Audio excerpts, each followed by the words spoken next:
De un año de la adhesión de las universidades nacionales a la Ley Micaela, la UNC avanza en perspectiva de género y abordaje de violencias. Esta ley está dirigida a todas las personas que se desempeñan en la administración pública. Plantea la formación obligatoria en temáticas de género y prevención de violencias hacia mujeres e identidades diversas. ¿Qué pasó a lo largo del año pasado? En febrero de 2019, a partir de la iniciativa del rector de la UNC, Dr. Hugo Yuri, quien presidía el Comité Ejecutivo del Consejo Interuniversitario Nacional, se promueve la adhesión de todas las universidades públicas del país a la Ley Micaela. En marzo, la UNC adhiere a la ley con la resolución del Honorable Consejo Superior 208/2019, tras ser presentado el proyecto por la Facultad de Psicología. En abril, en el marco del 81º Plenario de Rectores del CIN, se aprueba la adhesión de las universidades nacionales de todo el país a la Ley Micaela. El caso Micaela nos obligó a pensar nuestra práctica universitaria. En el mes de mayo, la UNC realiza el primer taller diagnóstico para la aplicación de la Ley Micaela. En junio, coordinada por el entonces Programa de Género de la Secretaría de Extensión Universitaria, se inicia la planificación de contenidos de la formación en género destinada a docentes y no docentes, en conjunto con la Mesa de Áreas de Género de la UNC. El resultado de ese trabajo define una doble modalidad de cursado, virtual y presencial. Desde agosto a noviembre se trabajó en 2 comisiones sobre los contenidos. En septiembre, el compromiso de la UNC se profundiza. Se jerarquizan las políticas llevadas a cabo por el programa de género, promoviendo la creación de la Unidad Central de Políticas de Género. El trabajo conjunto con el campus virtual hizo posible que los cursos estuvieran en línea a finales de noviembre. En octubre y noviembre se desarrollaron talleres con personal del área de seguridad que trabaja en la UNC. Y es en diciembre que se realiza el primer taller Ley Micaela en la UNC, destinado a funcionarios y funcionarias de nuestra casa de estudios. Este año, y en el marco del aislamiento social preventivo y obligatorio por COVID-19, se continuó con la formación virtual. En abril finaliza en la UNC la primera edición del curso virtual de formación en género y violencias de género Ley Micaela. De la misma participaron cerca de 11.000 personas, más de 1.300 docentes y cerca de 600 no docentes alcanzaron la certificación en esa primera etapa virtual. A partir de ese momento se lanza la segunda edición del curso. Desde la UNICEPEG seguimos aportando para lograr que esta propuesta de formación llegue a todas las personas que trabajan en la UNC. Porque garantizar una vida libre de violencias de género entre quienes transitamos y habitamos la UNC es promover la igualdad de oportunidades. De esta manera, la UNC, como institución formadora, reafirma su compromiso en la construcción de una sociedad más igualitaria, inclusiva y equitativa, sin violencias ni discriminación. Por una universidad y una sociedad libres de violencias de género.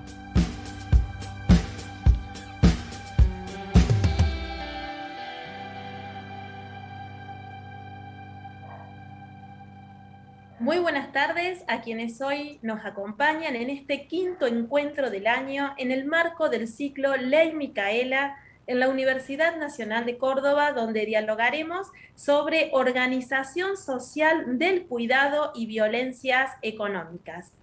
Desde la Unidad Central de Políticas de Género, saludamos a quienes están presentes en esta sala virtual y a toda la comunidad universitaria que se suma a esta transmisión.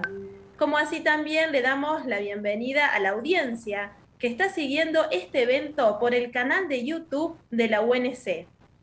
Nos parece importante recordarles que el Honorable Consejo Superior Universitario adhirió a esta ley nacional en el año 2019. Esta norma lleva el nombre de Micaela García, una joven víctima de femicidio. Su agresor había sido liberado un tiempo atrás por una evaluación carente de perspectiva de género que menospreció su peligrosidad.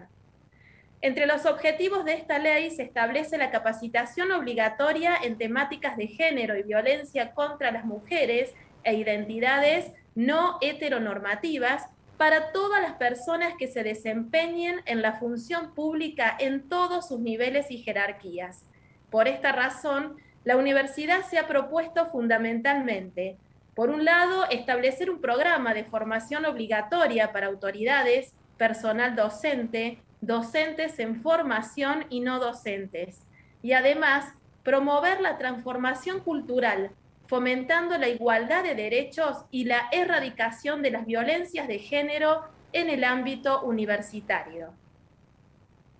Es en este marco que se inscriben encuentros como los que realizamos con la participación de las doctoras Diana Mafía y Marcela Lagarde y de los Ríos, las magíster Natalia Gerardi, Gabriela Weller y Mabel Bianco, y las licenciadas Verónica González Bonet, Iliana Guerrero y Ruth Arenburg, especialistas de reconocida trayectoria en este tema.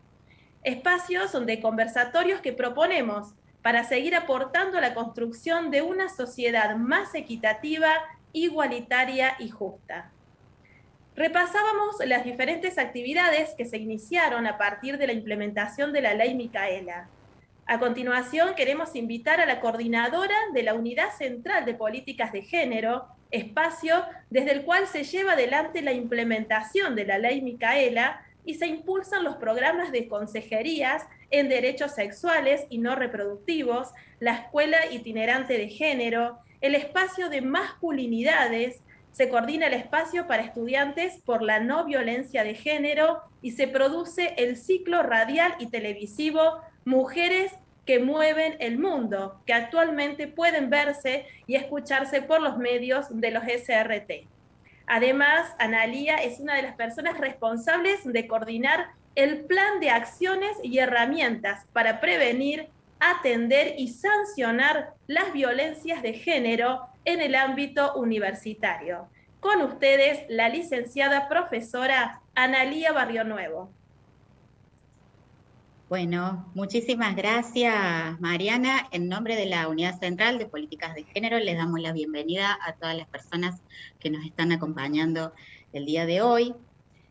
Consideramos que para la universidad pública es imprescindible facilitar estos espacios de intercambio de saberes y experiencias para que favorezcan la construcción de distintos conceptos y conocimientos, por supuesto, en diálogo con lo que va sucediendo en la comunidad.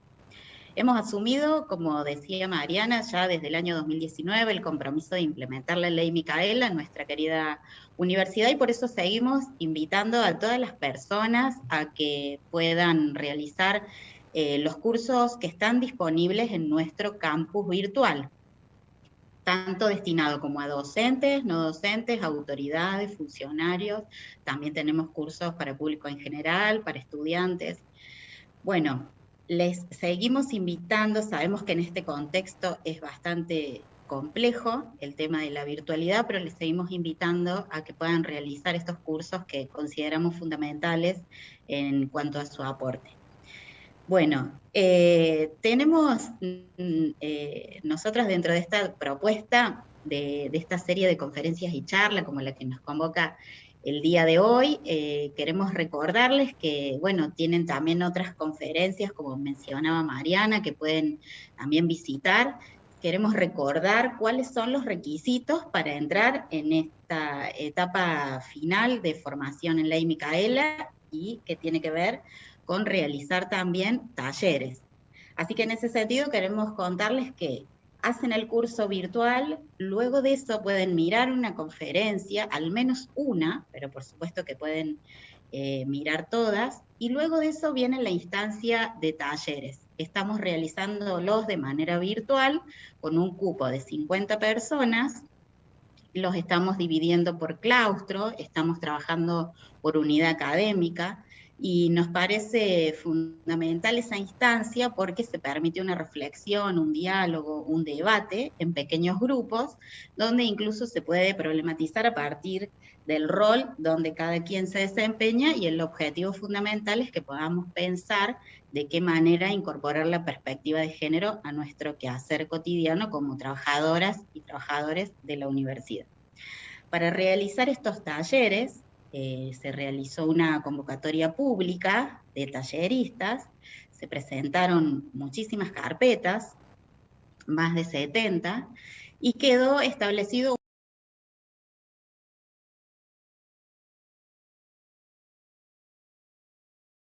está incluido un cupo trans, tenemos dentro de esas 12 personas, 3 personas que son transgénero. Nos parece fundamental contar con esa mirada también.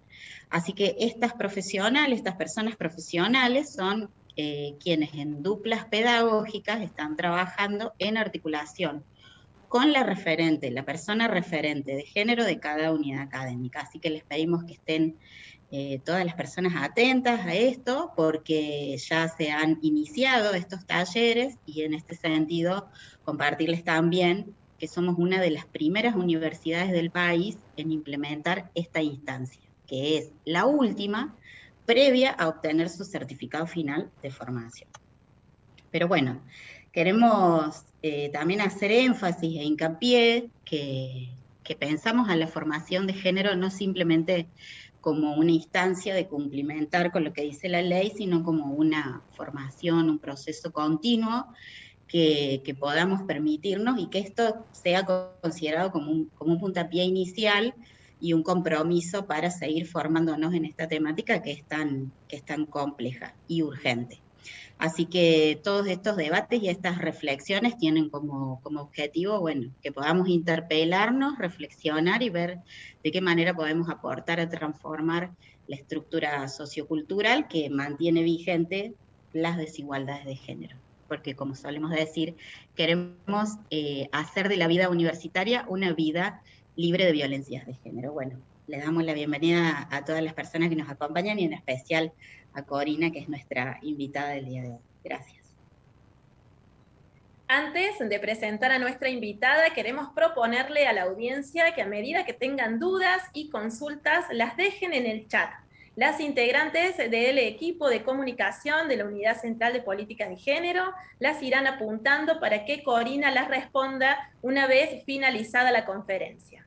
Ahora sí, le damos la bienvenida a Corina Rodríguez Enríquez, una nueva invitada para este ciclo de conferencias en el marco de la Ley Micaela en la Universidad Nacional de Córdoba. La doctora Rodríguez Enríquez es economista por la Universidad de Buenos Aires, magíster en políticas públicas por el Instituto de Estudios Sociales La Haya Holanda y doctora en ciencias sociales de la Flasco Argentina. Además, ella es investigadora independiente del CONICET en el Centro Interdisciplinario para el Estudio de Políticas Públicas en Buenos Aires, es docente universitaria, consultora de agencias internacionales y miembro del Comité Ejecutivo de Mujeres por un Desarrollo Alternativo para una Nueva Era, DAUN. Corina trabaja desde la economía feminista, temas vinculados a políticas sociales y fiscales, desigualdad, economía del cuidado y captura corporativa. Bienvenida, Corina. Buenas tardes, muchísimas gracias. Agradezco mucho la invitación a ser parte de este ciclo. Gracias a todo el equipo, gracias especialmente a Analía, que fue con quien estuve interactuando en la previa. Bueno, y un honor también para mí ser parte de este ciclo por el que han pasado compañeras muy admiradas y queridas también. Bueno, en el encuentro de hoy la idea es que compartamos algunas ideas sobre la organización social del cuidado y el vínculo que podemos establecer entre la organización social del cuidado y lo que podemos llamar las expresiones de la violencia económica. ¿Por qué vincular la cuestión de los cuidados a las violencias? Puede ser la primera pregunta que nos hagamos. A medida que vayamos reflexionando sobre qué es la organización social del cuidado y que vayamos viendo cómo se manifiesta, cómo se expresa concretamente, en el caso de Argentina, creo que va a ir quedando claro que en el marco de la organización social del cuidado se reproducen violencias en la dimensión económica fundamentalmente. La organización social del cuidado es una fuente, es como solemos decir, un nudo de reproducción de desigualdad, y esto en sí mismo podemos interpretarlo como una forma de violencia. La desigualdad me parece que es en nuestros países, en nuestra región, una de las formas más evidentes y extendidas de la violencia. También la forma que adopta la organización social del cuidado, a la que definimos como injusta y vector de reproducción de desigualdad, es un determinante básico para explicar las dificultades que las mujeres y las diversidades tenemos a la hora de acceder a recursos económicos, a la hora de acceder a empleos de calidad, de acceder a ingresos monetarios, y la carencia de esos recursos limita nuestra autonomía. Y eso también es una forma de violencia, la imposibilidad de desempeñar nuestra vida de manera independiente, la dificultad incluso para imaginarnos y proyectarnos proyectos de vida. Y tanto lo que pasa en el marco de la organización social del cuidado como su contracara, que es lo que pasa en el mundo del trabajo remunerado, en el mundo de la dinámica económica, en estos dos mundos podemos encontrar formas muy concretas de violencia. Violencia patrimonial, violencia económica que se articula y se retroalimenta con otras expresiones de la violencia, como la violencia física, la violencia doméstica, la violencia psicológica. Todas estas violencias, como yo creo que ya lo deben haber estado conversando en otros encuentros de este ciclo, están vinculadas y se retroalimentan. Y no solamente se genera violencia económica, sino que muchas veces la falta de autonomía económica, la debilidad de autonomía económica, es un determinante básico para poder salir también de situaciones de violencia de género. La falta de autonomía económica, por ejemplo, en el caso de mujeres que tienen hijos e hijas, esa carencia de autonomía económica muchas veces le dificulta poder salir de la situación de violencia, poder dejar de vivir con el agresor, por ejemplo, porque en juego está la convivencia con sus hijos y sus hijas. No se puede ir con sus hijos y sus hijas de ese hogar donde convive con el agresor porque no tiene los recursos necesarios o esta autonomía económica. Entonces, un poco es en torno a esto que quería traer esta reflexión y entonces indagar, bueno, ¿de qué hablamos cuando hablamos de organización social del cuidado que nos va a dar puntas para entender por qué la dificultad para fortalecer la autonomía económica de las mujeres y con esto crear condiciones que favorezcan evitar o salir de situaciones de violencia? Tal vez lo primero es acordar de qué hablamos cuando hablamos de cuidados. Cuando hablamos de cuidado estamos hablando de esas actividades imprescindibles para la reproducción cotidiana de la vida. La noción de cuidados refiere al cuidado directo de otras personas, cuando cuidamos directamente a nuestros hijos, a nuestras hijas, a nuestras madres, nuestros padres, a familiares que tienen dificultades por su condición física o mental para autocuidarse. Cuando hablamos de cuidado, hablamos de trabajo, son actividades que requieren esfuerzo, que requieren dedicación, que requieren tiempo. El tiempo es una dimensión muy esencial de los cuidados. Y cuando hablamos de cuidados nos referimos tanto a este cuidado directo de otras personas como también a el autocuidado, la posibilidad de cuidar de nosotras mismas, como también a la gestión del cuidado. Muchas veces en la organización del cuidado hay parte del cuidado que podemos derivar a otras instancias, podemos derivarlo a instituciones de cuidado fuera de nuestros hogares, podemos derivarlo a otras personas a quienes contratamos para que realicen tareas de cuidado en nuestros hogares. Y esta gestión del cuidado, que no es automática, quienes tienen responsabilidades de cuidado y tienen la posibilidad de derivar parte de ese cuidado saben que gestionar esa derivación también es demandante de tiempo, de esfuerzo, de energía mental. Cuando hablamos de organización social del cuidado, a lo que hacemos referencia es a la manera en que se articulan los distintos.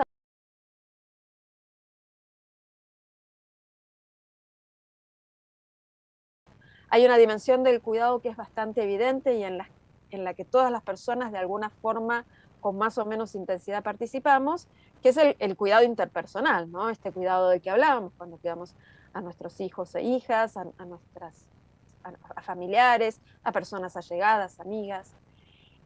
Muchas veces, o la mayor parte de las veces, este trabajo se realiza de manera no remunerada. Entonces, una dimensión central de la organización social del cuidado es el trabajo doméstico y de cuidado no remunerado que realizamos al interior de nuestros hogares. Y que es la principal dimensión de los cuidados, justamente la organización social de los cuidados en nuestros países adopta una forma tal que la mayor parte de las necesidades de cuidado se siguen resolviendo a través de trabajo no remunerado, que además, por mediación de la división sexual del trabajo, es un trabajo que sigue concentrado muy mayoritariamente en las mujeres y las identidades feminizadas. El uso del tiempo, y vamos a ver enseguida algunos datos al respecto para el caso de Argentina, demuestran con mucha contundencia cuánto mayor tiempo las mujeres destinamos al trabajo no remunerado que los varones. Pero además de esto, el cuidado se resuelve con la intervención de otros actores, no son solamente los hogares y el trabajo no remunerado, también participa el Estado cuando provee a través de políticas públicas servicios de cuidado, por ejemplo, la educación inicial, la educación primaria, los centros de desarrollo infantil, los programas de asistentes domiciliarios para personas mayores, un centro de atención para personas con discapacidad. Todos esos son servicios de cuidado que cuando son provistos públicamente es el Estado el que participa como actor en esta organización social del cuidado. Y también participa lo que llamamos el mercado. Cuando nosotras contratamos a una persona para que realice tareas de cuidado en nuestros hogares, estamos comprando cuidado en el mercado. Cuando institucionalizamos a una persona familiar mayor en una residencia de larga estancia, por ejemplo, que en la forma que tiene la Organización Social del Cuidado en Argentina son básicamente de gestión privada, estamos comprando cuidado en el mercado. Y hay otra forma, hay otro actor, entonces tenemos los hogares, tenemos el Estado, tenemos el mercado, y hay un cuarto actor del cuidado cuya importancia se ha hecho muy visible en el contexto actual de pandemia, que es la dimensión comunitaria. En las grandes ciudades, en los barrios vulnerados de las grandes ciudades, la pandemia ha puesto muy de manifiesto la relevancia que tienen las organizaciones comunitarias de cuidado, los comedores comunitarios, los espacios comunitarios de cuidado, los arreglos comunitarios de cuidado. Entonces, cuando hablamos de organización social del cuidado, nos estamos refiriendo a la manera en que interrelacionadamente los hogares, el Estado, el mercado y la comunidad organizada producen y distribuyen cuidado. Y la gran calificación que hacemos cuando describimos esta organización social del cuidado es que es injusta y es vector de reproducción de desigualdad. Es injusta porque las responsabilidades de cuidado están repartidas de manera muy desigual entre los hogares, el Estado, el mercado y la comunidad, y dentro de cada uno de estos espacios entre varones y mujeres. Y también decimos es un vector de reproducción de desigualdad, porque no es lo mismo, no son las mismas las oportunidades de elegir arreglos de cuidado que tenemos las personas que vivimos en hogares de sectores medios, que tenemos acceso a servicios públicos de calidad o que podemos comprar servicios privados de cuidado, que las personas que viven, que tienen muy bajos ingresos y que no pueden acudir al mercado, que muchas veces están lejos de espacios públicos de calidad de cuidado y donde la resolución de las demandas de cuidado dependen mucho más del trabajo no remunerado de las personas que conforman en estos hogares y sobre todo de las mujeres. Para decirlo de manera muy breve y muy contundente, las mujeres pobres dedican mucho más tiempo al trabajo de cuidado no remunerado que los sectores medios. Esta afirmación no es tan contundente en el caso de los hombres, como lo demuestran las encuestas de uso del tiempo. Los hombres en los hogares vulnerados, en los hogares en barrios vulnerados y en los hogares de sectores medios o altos dedican más o menos siempre la misma cantidad de tiempo al trabajo doméstico y de cuidado no remunerado. Esta primera dimensión, la del trabajo no remunerado, la podemos describir más empíricamente en el caso de Argentina. Para eso voy a compartir mi pantalla y voy a compartir una pequeña presentación que preparé para este encuentro, para compartir con ustedes un poco de información que da sustento a estas cosas que estoy diciendo. Esta información que les estoy mostrando ahora es la única información que tenemos en Argentina por ahora de uso del tiempo de cobertura nacional. Es de cobertura nacional urbana, porque esto es el módulo de trabajo doméstico no remunerado, de trabajo no remunerado que se montó sobre la encuesta permanente de hogares, que es una encuesta de hogares urbanos.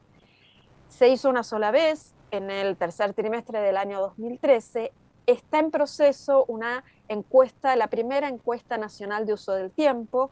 Está en el INDEC ya avanzado el trabajo piloto, y hay fechas concretas para realizar el relevamiento de esta información durante el último trimestre de este año. Entonces, posiblemente, o si se puede cumplir con estos plazos, el año que viene tengamos finalmente información de una encuesta de uso del tiempo nacional en Argentina. Pero hasta entonces nos manejamos con esta información, que ya es información que ha quedado un poco vieja, pero algo que muestran las encuestas de uso del tiempo es que los usos del tiempo no cambian tan rápido, porque para que puedan cambiar hacen falta muchas cosas, y de eso también vamos a hablar enseguida.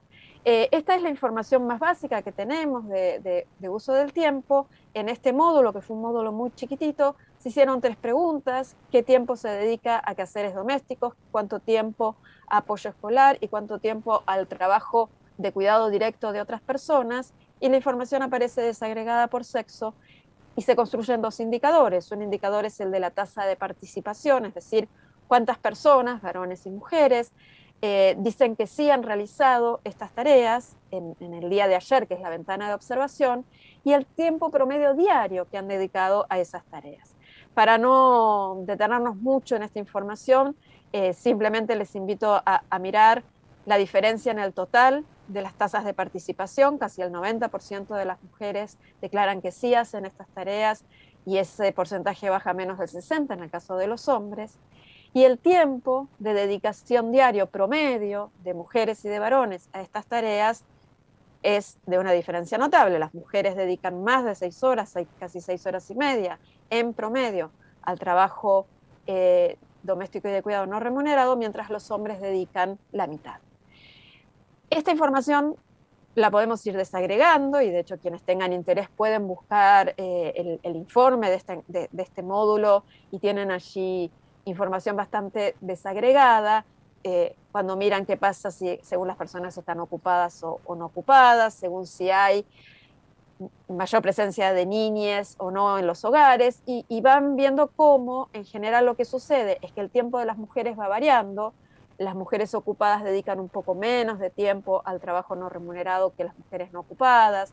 Cuando hay presencia de niñas, sobre todo de niñas menores, el trabajo no remunerado de mujeres y de varones aumenta en ambos casos, pero siempre se mantiene la brecha. Siempre las mujeres en promedio destinan el doble de tiempo que los varones. Y la desagregación que yo quería compartir con ustedes será esta, que es por nivel socioeconómico de los hogares, tomando como indicador el quintil de ingreso de los hogares. Para quienes no estén familiarizadas con esta información, el quintil 1 representa al 20% de los hogares de menor nivel de ingreso. O sea, hablar de quintiles de ingreso quiere decir dividir a la población en 5 grupos que contienen la misma cantidad de hogares o de población.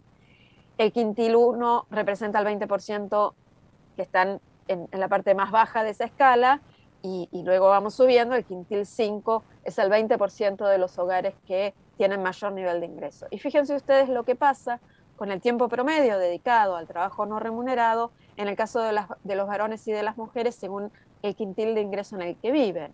En el caso de los varones, como les decía, lo que pasa es que no hay tanta diferencia.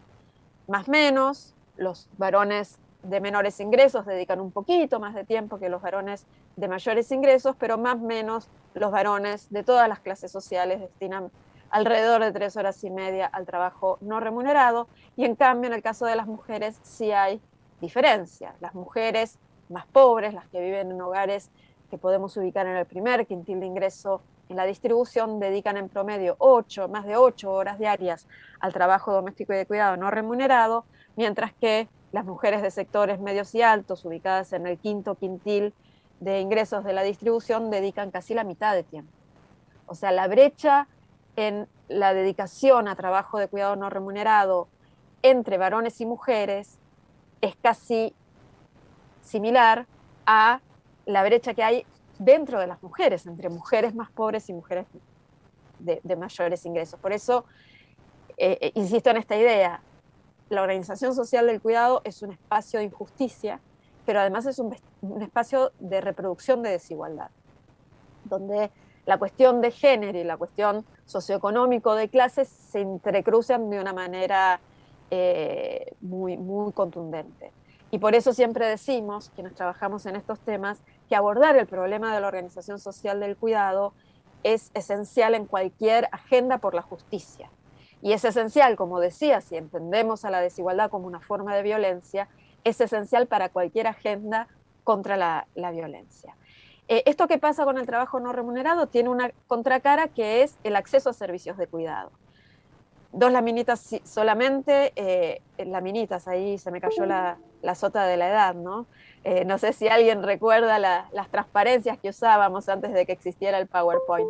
Bueno, solo 2 de estas como para dar una idea. Esta es información de una encuesta que ya tiene varios años, pero que machea temporalmente con la que les mostraba recién, es la encuesta de condiciones de vida de niños, niñas y adolescentes que se hizo entre el año 2011 y 2012, y el indicador que les estoy compartiendo aquí es la tasa de asistencia a espacios de cuidado, tanto escolares como no escolares, formales como no formales, de niñas de 0 a 4 años de edad. Y como ven, es por quintil de ingreso, mientras las niñas que viven en hogares del quinto quintil de ingreso, más de la mitad asiste a espacios de cuidado fuera de los hogares, tanto de gestión pública como de gestión privada.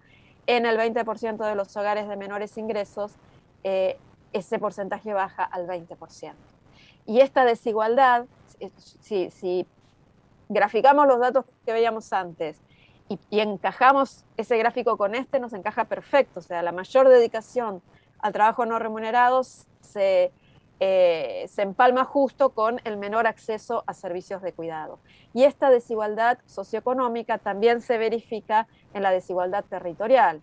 Este es el mismo indicador, pero por región de Argentina, para que también comprendamos la dimensión federal del problema de la organización del cuidado.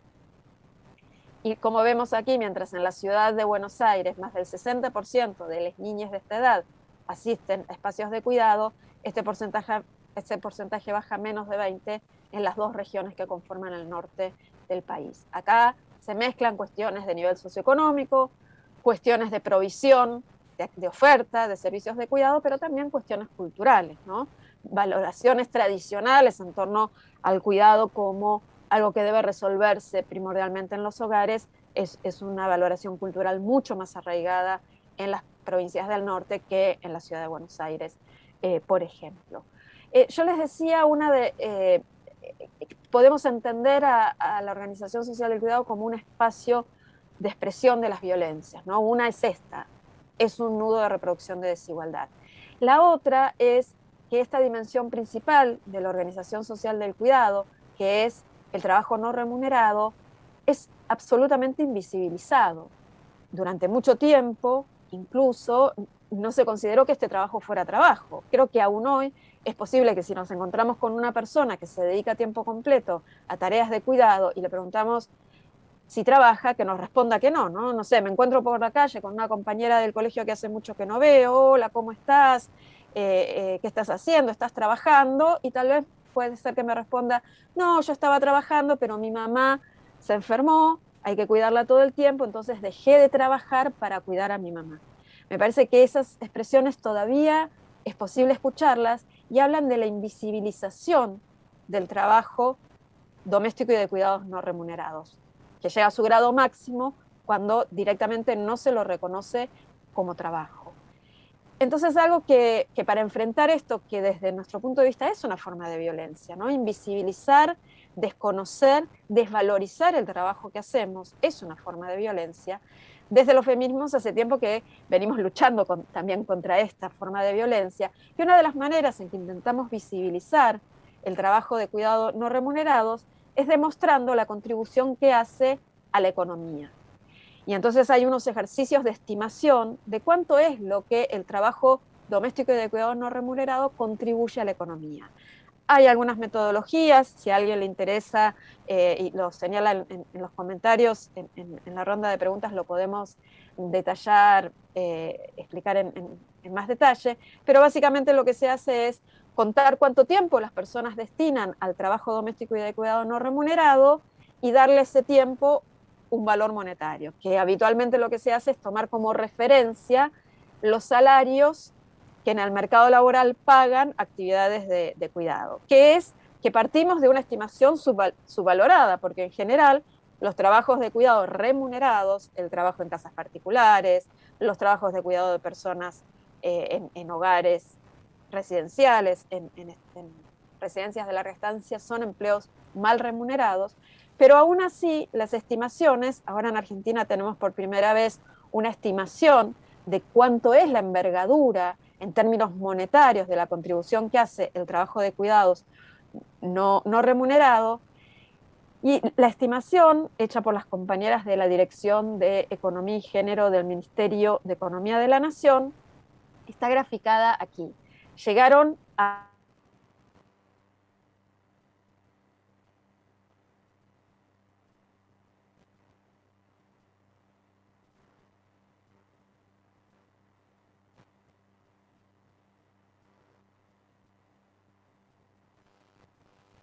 pueden ver la comparación entre lo que contribuye el trabajo no remunerado y lo que contribuyen todos los otros sectores económicos que conforman la economía del país. Y fíjense que el trabajo doméstico y de cuidado no remunerado, cuando le damos valor económico, es el principal sector económico de la economía. Aporta más que la industria, que el comercio, que las actividades inmobiliarias y empresariales, que las actividades primarias, que todo el extractivismo que tenemos en nuestro país. Y de hecho estas compañeras hicieron un ejercicio adicional que fue decir, bueno, el año pasado, en el contexto de aislamiento, donde la economía se paralizó parcialmente, ¿cómo cambió esta contribución a la economía de los distintos sectores? Y este gráfico nos muestra eso. ¿Qué pasó en el contexto de aislamiento? La única actividad económica que aumentó fue el trabajo no remunerado, porque no solamente no paró, imposible que pare el cuidado, y esa es otra característica, ¿no? El trabajo de cuidado es esencial, eso también lo puso en evidencia la pandemia. Y pudimos quedarnos en casa, si recuerdan esa era la consigna en el aislamiento. ¿Por qué? Porque en casa hay trabajo de cuidado. Entonces, la única actividad que aumentó en el contexto de pandemia fue el trabajo doméstico y de cuidado no remunerado, que pasó a aportar de 15,6 a 21,8% del PBI, mientras todos los otros sectores económicos declinaron. La que menos declinó fueron las actividades primarias, porque el extractivismo tampoco paró en el contexto de ASPO, pero esto da una medida, por supuesto, estos son estimaciones teóricas con muchos supuestos que pueden ser controvertidos o que podemos debatir, pero nos aproxima a una idea de la relevancia que tiene el trabajo doméstico y de cuidado no remunerado como sostén no solamente de la vida, sino también como sostén del sistema económico. Y el gran problema que tenemos aquí es que este trabajo no remunerado está muy desigualmente distribuido entre varones y mujeres, que hay un sesgo de ver en la asignación de tiempo al trabajo no remunerado, y que este es uno de los factores que más explican las dificultades que las mujeres seguimos teniendo en mayor proporción que los varones a la hora de participar económicamente. Los indicadores del mercado laboral demuestran la persistencia de las brechas de género en el mundo laboral. Las mujeres participamos menos que los varones en el mercado laboral. Cuando participamos tenemos más chance de ocuparnos en empleos informales y carecer de protección social. Habitualmente, en promedio, trabajamos menos horas que los varones, porque muchas mujeres, justamente para conciliar vida laboral y familiar, trabajan menos horas. Porque hay segregación horizontal, las mujeres estamos concentradas en ciertas actividades que son típicamente femeninas, el trabajo en casas particulares, ciertas ocupaciones en la salud, nuevamente muy visibles con la pandemia, ciertas áreas de las actividades comerciales, y los hombres están concentrados en otras actividades masculinizadas, las industrias extractivas, el petróleo, que es el sector de actividad que paga los mejores salarios de la economía, la construcción, la energía. Entonces, esta segregación horizontal también explica que las mujeres ganemos menos ingreso promedio que los varones. Y además de esta segregación horizontal, lo que ocurre en el mercado laboral es la segregación vertical. Las mujeres, hay mucha más proporción de mujeres en las ocupaciones de más baja jerarquía y mayor ocupación de varones en la más alta jerarquía. Y dado que estamos en el ámbito de la universidad, esto es muy evidente en el ámbito de la educación superior, ¿no? Donde hay muchas mujeres ayudantes, titulares de trabajos prácticos, y después cuando llegamos a titulares de cátedra, ahí la composición por sexo cambia. Obviamente esto difiere mucho por carreras. Y luego si vemos la estructura de gobierno de la universidad, bueno, ahí también hay una enorme masculinización de los altos de mayor jerarquía en el gobierno de la universidad. También en la educación superior se da con claridad esta segregación vertical, y entonces es la suma de trabajar en menos proporción, trabajar en ocupaciones más informales, trabajar en ocupaciones que pagan menos salarios, ocupar en mayor proporción los puestos de menor jerarquía, las que se combinan para dar cuenta de la persistente brecha de género en los ingresos. Las mujeres en promedio seguimos ganando ingresos laborales menores que los varones. Y esta brecha de género en los ingresos está en la base de las violencias económicas. Es la que explica la dependencia económica que en vínculos familiares muchas mujeres todavía tienen. Es lo que explica la dificultad para salir de situaciones de violencia de género y poder dejar de convivir con el agresor. Y esta dificultad, incluso las formas de explotación de los empleos donde las mujeres estamos sobrerepresentadas, son expresiones de violencia. El trabajo en casas particulares es un ejemplo muy claro de eso. El trabajo en casas particulares es de las ocupaciones peor remuneradas, es de las ocupaciones menos protegidas. Recién hace menos de 10 años en Argentina, las trabajadoras de casas particulares tienen un estatus legal que equipara los derechos laborales del resto de los trabajadores y las trabajadoras. Y aun cuando existe ahora este estatuto legal, todavía el nivel de informalidad es de los más altos en toda la economía. Entonces ahí hay muchas manifestaciones de violencia económica que se enlazan con en la interacción entre organización social del cuidado y mundo laboral. Y finalmente, ya para ir cerrando, porque creo que estoy sobre mi media hora, dos cositas que quería agregar. Una es las propias expresiones de violencia en el mundo del trabajo.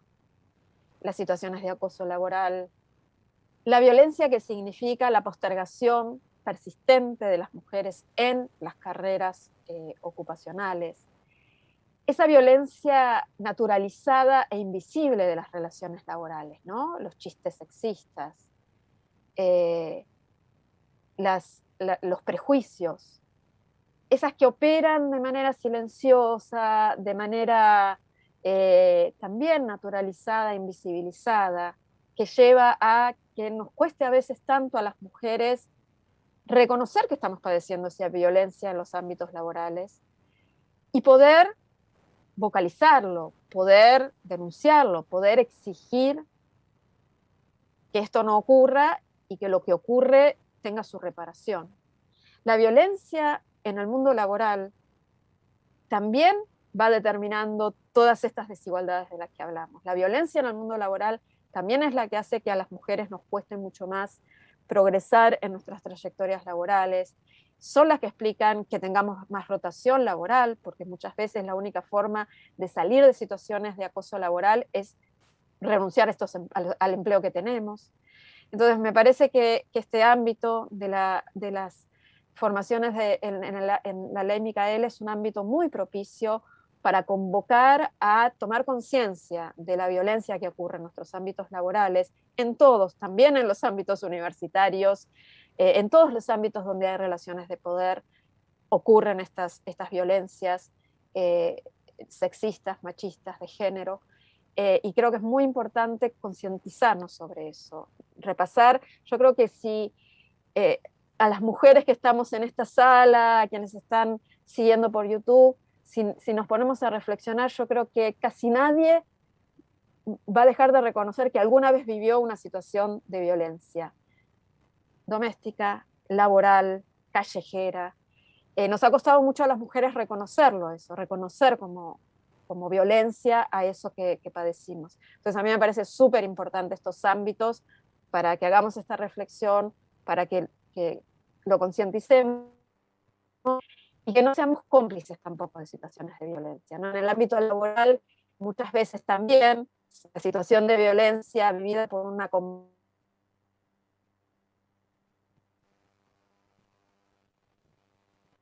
compañera, nos cuesta, sólido empleo puede verse amenazado. Y creo que tenemos que romper con esto. Creo que la única forma de erradicar definitivamente la violencia en los ámbitos laborales es con la empatía y con la solidaridad entre todos los trabajadores y trabajadoras. No sé si me queda un minutito. Cierro simplemente con una nota más optimista, comentando, bueno, ¿qué podemos hacer frente a esto, ¿no? ¿Qué podemos hacer frente a esta organización injusta del cuidado? ¿Qué podemos hacer frente a las desigualdades y discriminaciones y violencias que persisten en los ámbitos laborales? Y yo creo que el título que sintetiza sería la necesidad de políticas públicas. Yo creo que las políticas públicas son claves para poder transformar, pero que las políticas públicas, para ser transformadoras, tienen que tener esta perspectiva, ¿no? Tienen que ser conscientes de todas estas situaciones y operar en un sentido transformador positivo. En materia de cuidados, en Argentina estamos actualmente en una coyuntura donde este tema ha sido tomado como un tema prioritario por el gobierno nacional, se ha creado un Ministerio de las Mujeres, Género y Diversidades, se ha creado una Dirección Nacional de Políticas de Cuidado que está comenzando a andar el camino hacia la construcción de un Sistema Nacional de Cuidados. Hablar de Sistema Nacional de Cuidados es hablar de la articulación de políticas de cuidado que engloban desde las políticas educativas hasta las políticas de salud, hasta las políticas de infraestructura, porque para poder brindar servicios de cuidado hace falta infraestructura donde esos cuidados ocurran. Se ha creado una comisión interministerial a nivel nacional donde las áreas vinculadas con estas dimensiones que mencioné y muchas otras han conformado una mesa en la que dialogan y van avanzando propuestas en este sentido, una mesa que incluye muchas áreas, hasta la FIP forma parte de esta mesa interministerial para dar cuenta de lo complejo y de lo articulado que tiene que ser la construcción de un sistema de cuidados. No podemos hacer política pública sin recursos, por eso es importante que esté la FIP, que esté el Ministerio de Economía. Y bueno, hay muchas otras acciones que se están llevando a cabo, también puedo ampliar si hay interés sobre esto en la ronda de comentarios, pero decir que también necesitamos políticas públicas para acelerar la transformación cultural.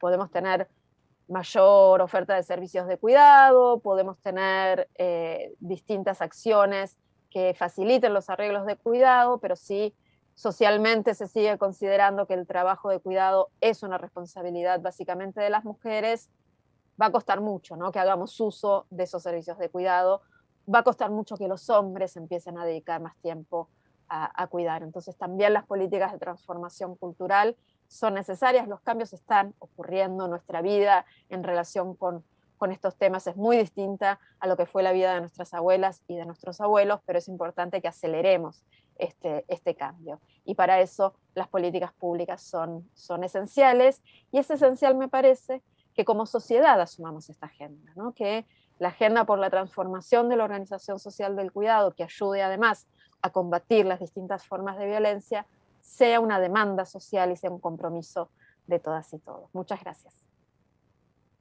Muchísimas gracias, Corina. Vamos a compartir algunas de las preguntas que deja la audiencia, pero antes le recordamos que esta conferencia está siendo transmitida por el canal de YouTube de la universidad y que quedará disponible para poder volver a disfrutarla, compartirla y multiplicarla, como todos los materiales producidos por la Unidad Central de Políticas de Género. Esta conferencia también va a quedar en el canal de YouTube de la Unidad Central de Políticas de Género, y les recordamos que toda la información sobre la ley Micaela en la UNC está disponible en la página web www.unc.edu.ar/género. Recordamos que para este ciclo de conferencias no se entregan certificados, pero quienes son docentes, no docentes, funcionarios y funcionarias de la UNC deberán registrar su asistencia en el formulario de asistencia. En caso que no puedan ver en vivo la conferencia, este formulario seguirá activo para que lo completen una vez que vean el video. Ahora sí, Corina, vamos a las preguntas. Tenemos 2 preguntas. Primera, ¿cómo afecta esta violencia a las disidentes? Sí, muchas gracias por esa pregunta, comentario, porque hay una tendencia a hablar en términos binarios, ¿no? En general hablamos de mujeres y varones, eso a veces facilita, la cuestión expositiva, pero también invisibiliza, ¿no? Que es una forma de violencia, y todo lo que hemos comentado como brecha, como diferencia entre varones y mujeres se magnifica de las identidades disidentes o de las diversidades, la violencia que sufren las personas del colectivo LGBTIQ+, es notoria en los ámbitos laborales, la cuestión de las dificultades para acceder a oportunidades laborales es muy conocida. La población trans, como durante décadas ha tenido como única posibilidad para acceder a ingresos la prostitución o el trabajo sexual. Me parece que da cuenta de cómo no solamente se magnifica, sino que también hay problemáticas específicas, ¿no?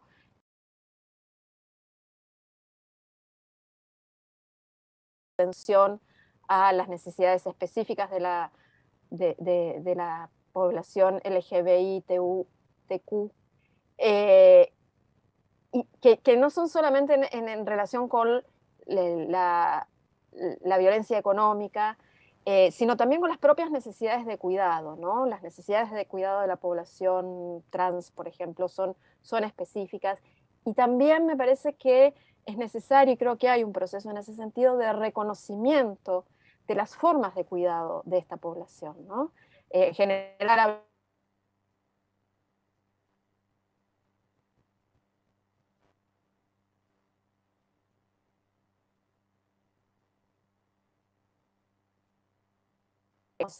la población trans, por ejemplo, tiene organización de cuidado colectivo, comunidad trans, la que se cuida mutuamente. Y creo que esas son formas de cuidado que también tienen que ser reconocidas y apoyadas para que sean formas de cuidado donde el cuidado pueda suceder en condiciones adecuadas, y que también pueda ser un cuidado de calidad. Gracias, Corina. Pasamos a la siguiente consulta. ¿Cuáles son las principales resistencias a democratizar las tareas de cuidado? Bueno, yo creo que las principales resistencias son las culturales de las que hablábamos, ¿no? Lo podríamos decir muy sintéticamente en una palabra, que es el machismo. El machismo persiste, y persisten tradiciones culturales que naturalizan la capacidad de las mujeres para cuidar, ¿no? Y cuando hablamos de naturalización de la capacidad de las mujeres para cuidar, estamos refiriéndonos a un proceso social por el cual, de características biológicas que tenemos las mujeres o los cuerpos gestantes, que justamente esa capacidad de gestar, parir, amamantar, que de esa capacidad que por ahora y hasta que la ciencia avance más es propia y peculiar de los cuerpos gestantes, que de esa capacidad se deriva, se construye esta idea social de que porque tenemos esa capacidad, entonces tenemos más capacidad para cambiar pañales, para cocinar, para lavar, como el ejemplo que yo suelo usar, ¿no? Para limpiar el baño, ¿no? Que porque parimos tenemos más capacidad para limpiar el baño. Bueno, esa es la naturalización de la capacidad de las mujeres para cuidar. Es probable que en la vida cotidiana, en la vida familiar, y las mujeres tengamos un poco más de capacidad demostrable para hacer algunas tareas de cuidado, pero eso no deviene de que parimos. Eso deviene de que estamos entrenadas culturalmente para eso, ¿no? Recuerdo una vez que en una conferencia un señor estaba presentando un trabajo sobre masculinidades, ¿no? Y decía, bueno, a los hombres los que les pasa cuando tienen posibilidad de tomarse licencia por paternidad, dicen, ¿para qué me voy a tomar la licencia si estoy en mi casa con mi hijo recién nacido? Yo no sé cómo cuidarlo, no sé cómo tratarlo. Y en la audiencia todo el mundo decía, todas las mujeres que estaban ahí decían, bueno, yo cuando tuve mi primer hijo tampoco sabía ni cómo agarrarlo, ni cómo hacer nada. Es entrenamiento lo que nos hace más hábiles, más habilidosos y habilidosas para el cuidado. Y es eso lo que necesitamos, que quienes no realizan tareas de cuidado o que quienes no destinan mucho tiempo a las tareas de cuidado empiecen a entrenarse. Y la mayor resistencia es la comodidad que te da el no tener este entrenamiento, ¿no? Y el que socialmente se te ampare en no destinar tiempo a esto. Entonces me parece que las mayores resistencias son las resistencias culturales que por supuesto están agravadas por las instituciones que habilitan esto. El hecho de que la licencia por maternidad sea de 90 días y la de paternidad en el ámbito del empleo privado sea de 2 días y habilita esto, ¿no? Entonces hace falta avanzar simultáneamente, me parece a mí, en la transformación de las políticas y las instituciones y esta transformación cultural que es la más costosa y la que lleva más tiempo. Pero ¿qué sucede? Como decía, nuestra vida ya es distinta y esperamos que la vida de nuestras hijas, hijos y nietas, nietos, nietes sea todavía más diferente en un sentido positivo, ¿no? Que sea mejor. Corina, antes de finalizar, ¿hay más material sobre este tema que podamos ver en las redes sociales, en YouTube, en Facebook, que nos pueda sugerir? Sí, yo personalmente no soy una persona muy de las redes sociales, pero si googlean van a encontrar un montón. Yo les sugiero que entren a la página del Ministerio de las Mujeres, Género y Diversidad de la Nación, a la Dirección de Políticas de Género. De hecho, el Ministerio acaba de lanzar una editorial del Ministerio y ahí van a ver ya bastante material sobre esto, pero pueden... insisto, me parece que lo mejor es googlear Organización Social del Cuidado Argentina y les van a aparecer muchos trabajos. Es un tema que se ha expandido mucho. Yo hace muchos años que trabajo este tema y la manera en que se ha multiplicado el trabajo sobre este tema en el último quinquenio es formidable. Yo creo que tiene mucho que ver con lo que ha sido el avance también de los feminismos en estos años, ¿no?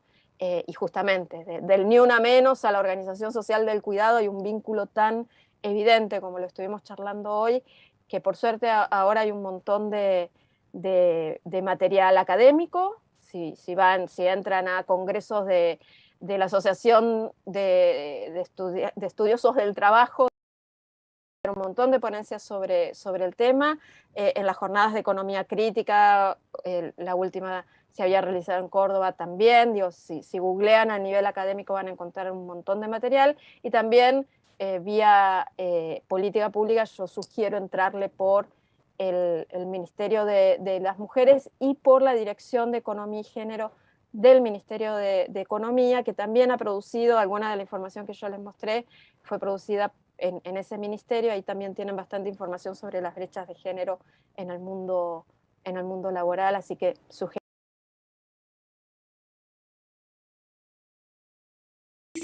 Pero muchísimas gracias.